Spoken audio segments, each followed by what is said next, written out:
moi-même, j'ai présenté assez rapidement une présentation sur ce qu'on fait en deep learning chez Eurytech. Ensuite, il y aura Olivier Grisel et Michael Eichenberg qui ont fait la Deep Learning Summer School cet été et qui ont trouvé plein de choses intéressantes sur place et qui vont nous raconter tout ça. Donc c'est une espèce d'état de l'art de ce qui se fait en deep learning en ce moment. Et enfin, il y a Alban de l'équipe de Woodstock qui va nous présenter les Spatial Transformer Networks qu'ils ont implémentés. Je voulais juste faire une petite parenthèse sur le prochain workshop. Donc les workshops, qu'est-ce que c'est ? C'est un atelier qu'on organise où il y a en général une quarantaine de personnes. L'objectif, c'est de venir avec son ordinateur, d'avoir préparé un petit peu de quoi coder, et vraiment, pendant une journée entière, se mettre tous ensemble à coder sur un sujet, donc apprendre soit quelque chose qu'on ne savait pas trop. La dernière fois, c'était sur les Recurrent Neural Networks et les LSTM. La fois prochaine, ça sera très probablement sur les Attention Models et encore sur des modèles récurrents. Donc ça sera avant la fin 2015. J'ai pas encore de date précise. Je verrai avec mes aides, qui sont Olivier, Michael et Gabriel, qui ont aidé à préparer tous les autres workshops. Donc je pense qu'on va organiser ça ensemble et je vous préviendrai par le meet-up. Donc ça sera probablement un samedi, une journée complète.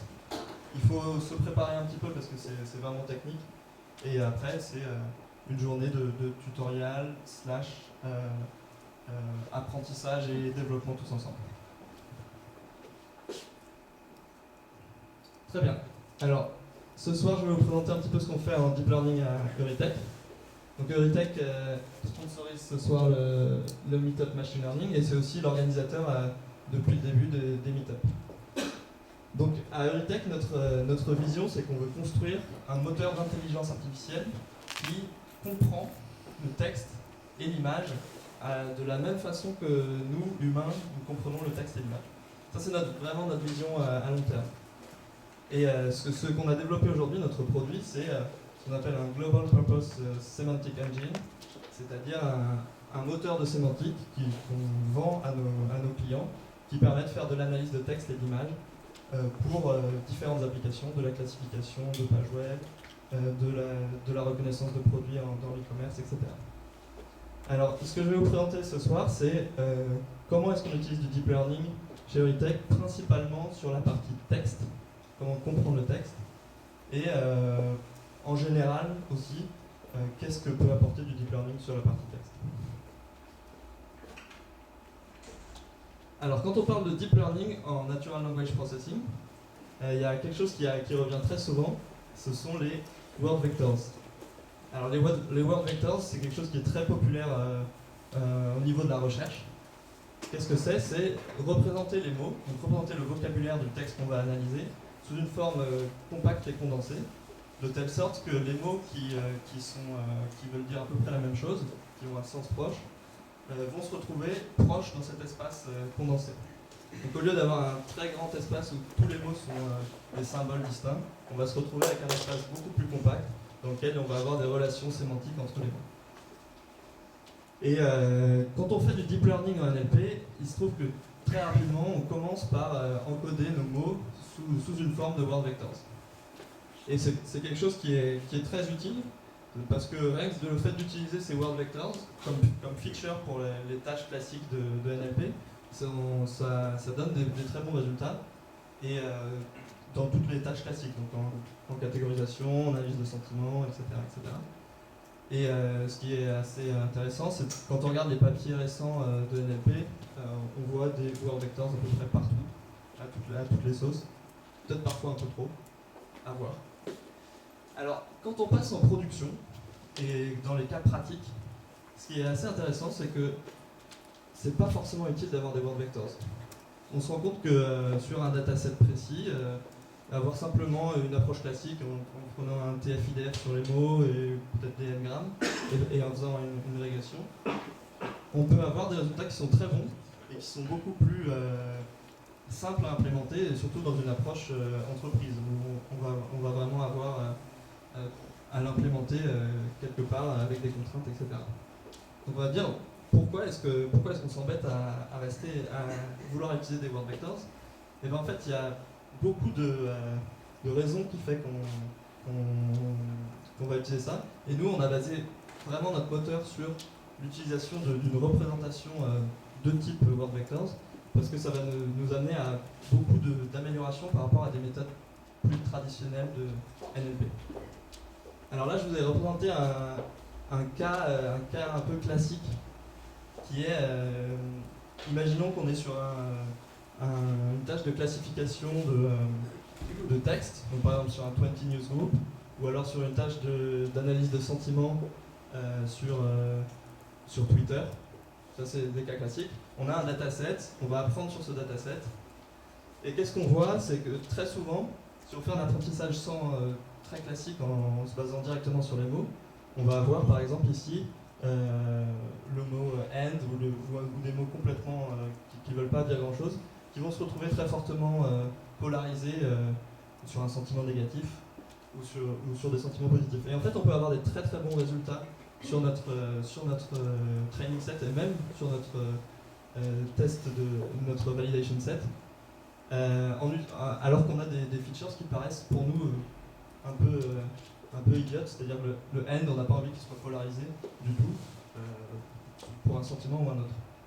Et en fait, c'est un des problèmes qu'on voit, c'est que la qualité des données qu'on a sur tous les problèmes classiques est pas assez bonne.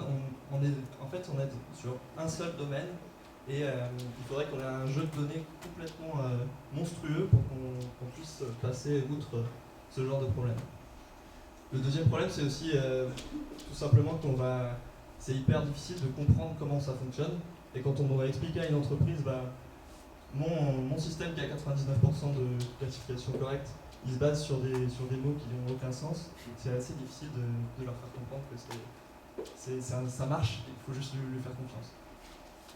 Et donc le fait d'utiliser des représentations vectorielles qui encodent vraiment le sens des mots, ça va nous permettre de passer un petit peu au travers de ça, et ça va nous permettre plein d'autres choses qui sont super intéressantes aussi, notamment la généralisation à d'autres domaines. Donc imaginons que j'apprenne sur un dataset qui est plutôt de style Twitter, et ensuite si je me base sur des documents qui sont vraiment différents, si j'ai un peu réussi à comprendre le sens des mots au lieu de me spécialiser sur certains mots présents ou pas, je vais beaucoup mieux généraliser et passer à d'autres types de datasets. La deuxième chose, et qui est très importante pour nous, c'est le multilangage. Si j'apprends sur un langage, passer à un autre langage, c'est de l'adaptation de domaine, ça devient assez compliqué. On va avoir besoin de données parallèles, de plein de choses. Et si on se base sur des word vectors, on peut aligner des mots qui ont un certain sens dans une langue avec les mêmes mots dans une autre langue et avoir des représentations proches. Et on peut faire de la classification multilingue très rapidement grâce à ça. Et enfin, tous les modèles qui vont beaucoup plus loin qui utilisent pour faire du raisonnement, etc., vont se baser sur des représentations qui sont compactes des mots. Parce que si on se base sur des représentations des mots de type classique one hot, ça va être très très gros et ça va être souvent trop complexe. On va avoir des dimensions trop grandes pour faire des apprentissages sur par exemple des gros LSTM, des choses comme ça. Donc c'est aussi très pratique d'avoir des dimensions réduites là-dessus. Donc nous, ce qu'on a construit aujourd'hui, c'est ce qu'on appelle un Global Semantic Space. C'est un espace de représentation unifié des données. Quel genre de données? Alors c'est d'abord ceux dont je vous ai parlé, les mots, donc c'est les word vectors, mais on va plus loin, on va représenter dans ce même espace des phrases, puis des documents, et même des images. Et alors ce qui est intéressant, c'est que dans ce même espace sémantique, on représente des mots en anglais, des mots en français, des phrases en anglais, des phrases en français. Alors aujourd'hui, ce qu'on a, là c'est encore un work in progress, c'est-à-dire que tout n'est pas résolu, mais on a déjà des choses qui fonctionnent très bien et qui sont en production, qui sont tout ce qui est autour des mots avec les entités en multilangage. Qu'est-ce que ça veut dire une entité? Une entité, c'est quelque chose qui est indépendant de la langue, qui est, en fait, ça provient du web sémantique. Par exemple, on a une personnalité, Michael Jordan. Il est Michael Jordan en français ou en anglais, c'est le même, hein, il n'a pas changé. Et il va être positionné à un endroit de notre espace sémantique. Il va avoir d'autres entités proches, comme il va avoir des mots en français proches, des phrases en français, des tweets, etc.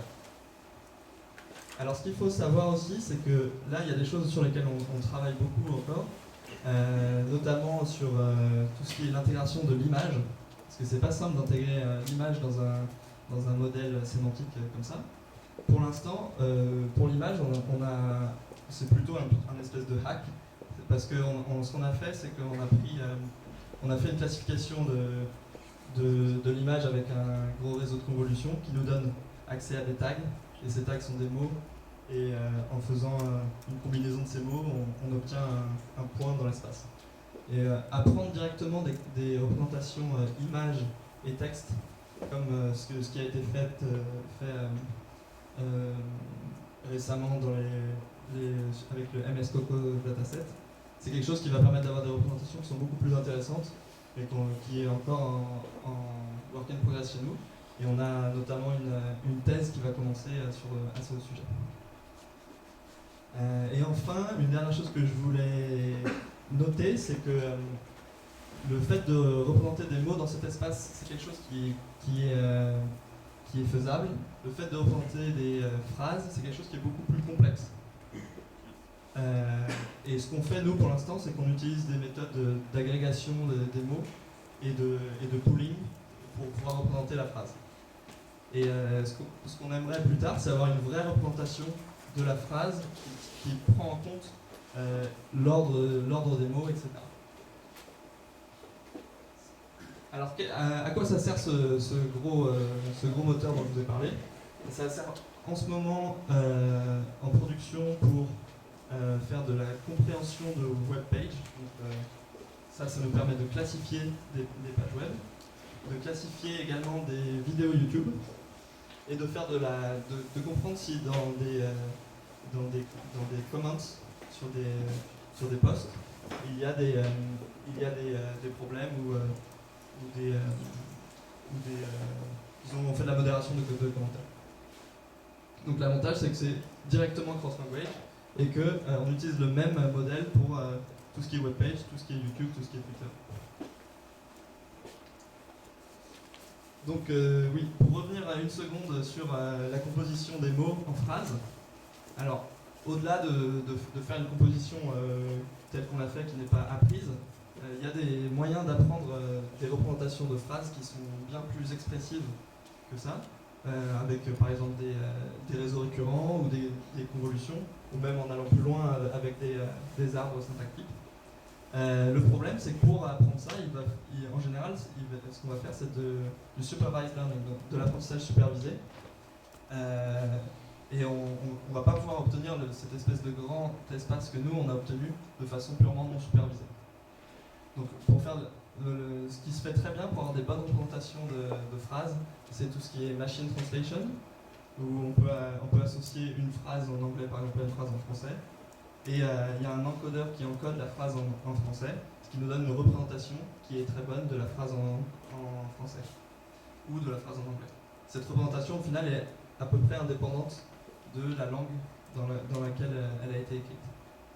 Et enfin, il y a une autre type d'apprentissage supervisé qui marche bien, c'est de faire du matching entre une phrase et une image. Donc, c'est le Microsoft Cocos Dataset. On a une image et on a des descriptions de cette image.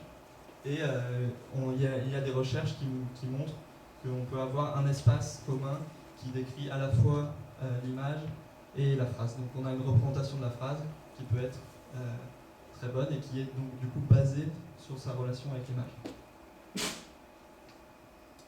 Donc voilà, donc nous ce qu'on essaye de faire aujourd'hui, et qui sont nos principaux challenges, c'est l'apprentissage non supervisé de composition de mots, non supervisé, ou alors trouver des moyens intelligents de récupérer des données semi-supervisées qui nous permettrait d'obtenir ces apprentissages de phrases et de composition de mots robustes et indépendants du domaine. Il y a d'autres modèles qu'on regarde beaucoup en ce moment, c'est les attention models, qui nous permettent de sélectionner dans des documents qui sont un peu trop longs quels sont les endroits qui vont être importants pour notre classification. Et enfin, un dernier mot, c'est qu'on a construit ce grand espace, mais c'est pas évident de l'évaluer. Vous pouvez me croire sur parole, qui marche bien, mais il vous faut un moyen de savoir si cet espace est correctement défini, s'il est efficace. Du coup, ce qui est difficile, c'est qu'on ne peut pas le comparer directement avec les approches classiques, qui vont être des approches supervisées de classification, par exemple. Mais par contre, on a plusieurs outils qui vont être des outils de relations syntactiques et sémantiques. Et on peut aussi vérifier qu'on fait de la bonne classification quand on change de langage ou quand on change de domaine. Et c'est quelque chose qu'on peut mesurer. Et enfin, on peut aussi vérifier que les features qu'on peut extraire, donc la représentation d'un document dans notre modèle, permet de très facilement classifier différentes tâches. Donc ça, c'est quelque chose sur lequel on travaille beaucoup en ce moment, qui est de construire ce moyen d'évaluer, et qui n'est pas évident, mais qui est vraiment crucial pour nous. Donc voilà, je vous ai présenté un petit peu notre façon de faire. Aujourd'hui, il y a encore plein de challenges sur lesquels on bosse beaucoup et qui nous semblent vraiment intéressants. On compte très bientôt donner un accès ouvert à une API qui permet d'accéder à ce modèle et de faire directement ses propres classifications ou simplement de récupérer les représentations dans ce modèle. Et enfin, ce que je voulais rajouter, c'est que si vous êtes intéressé par ces problématiques, eh bien, nous recrutons. Du coup, n'hésitez pas même au-delà de nous recrutons, je dirais, nous sommes ravis de collaborer avec des gens et d'en discuter, parce que c'est des choses qui sont encore au niveau de l'état de l'art, je dirais, donc qui ne sont pas encore vraiment résolues. Donc on serait toujours ravis d'en parler. Voilà. N'hésitez pas si vous avez des questions.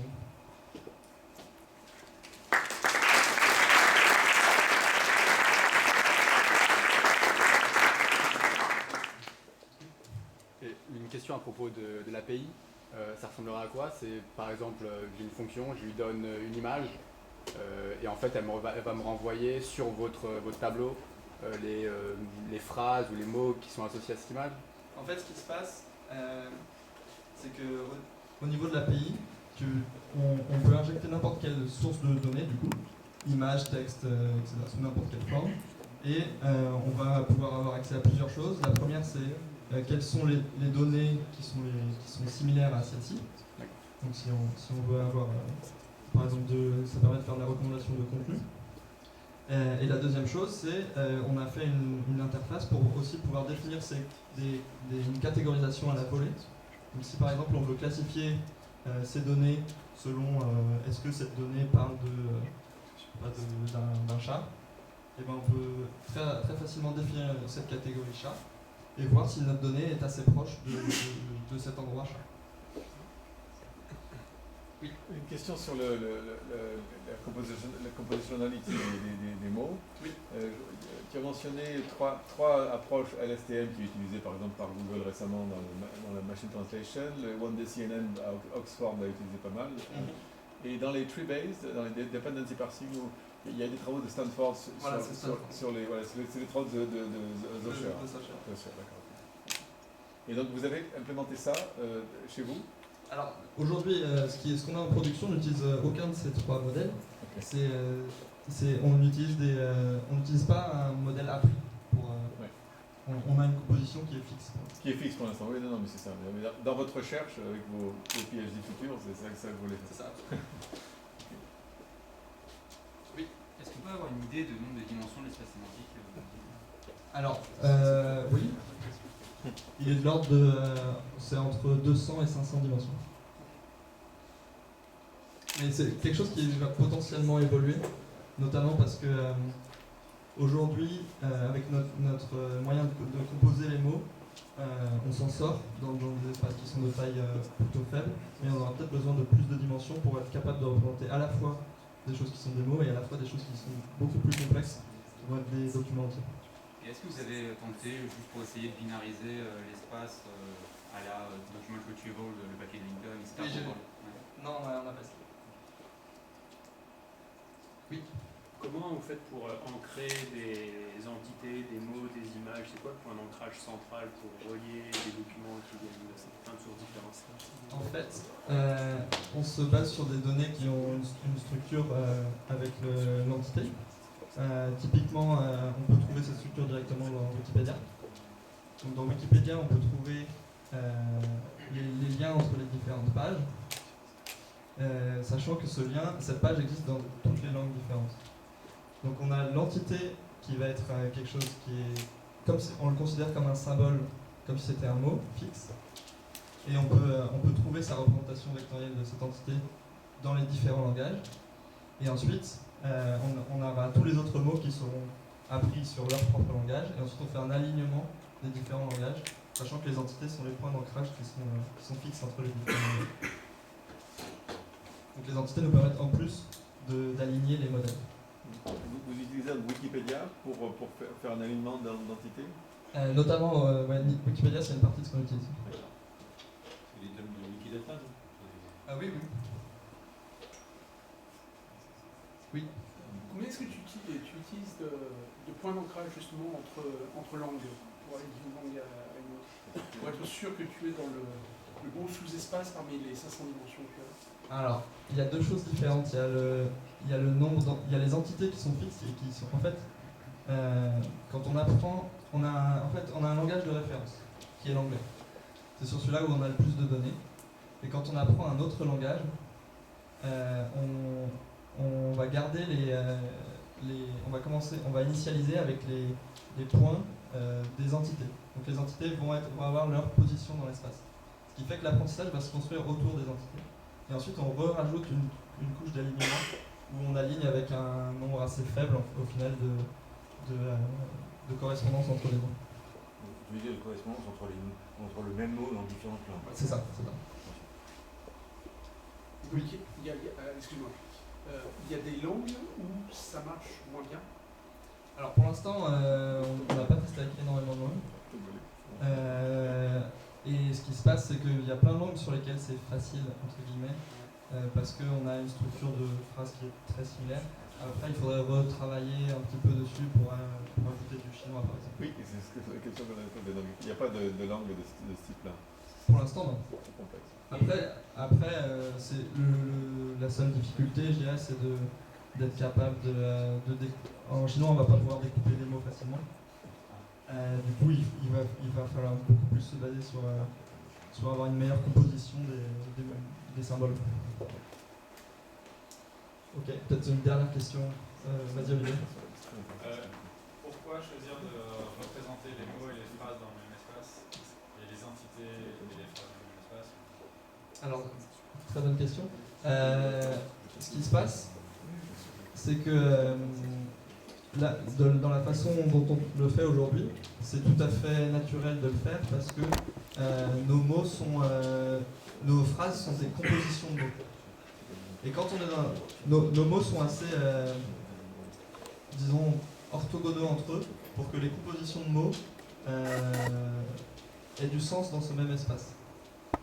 Au moment où on doit représenter le document en entier, ça commence à marcher un peu moins bien et ça aurait du sens d'être dans un espace probablement différent. C'est pas du tout exclu qu'on puisse avoir plusieurs espaces. Après, c'est aussi une facilité parce que ça nous permet de, par exemple, quand on définit une catégorie à partir d'un seul mot, de facilement la relier à quelque chose qui est dans un domaine complètement différent, un tweet ou un document. Donc le fait de pouvoir tout de suite comparer des choses qui sont de nature différente, c'est une propriété qu'on a envie d'avoir. Je propose s'il y a d'autres questions, on les fasse. Une petite dernière. Non. Bon, allez, dernière. Quand tu commences à analyser les C'est lui qui a demandé avant. Ouais. c'est une question simple. Est-ce que donc l'espace, il sera uniquement accessible depuis votre API, ou est-ce que vous allez le distribuer sous une forme, peut-être la vendre ou, Oui, non, en fait, il n'est pas uniquement accessible sur l'API, on le vend aussi, l'utilisation de l'espace sous d'autres formes. Mais, ouais, mais vous le gardez. Alors, l'espace, oui. D'accord. C'est un petit peu notre cœur de... Ok. Ok.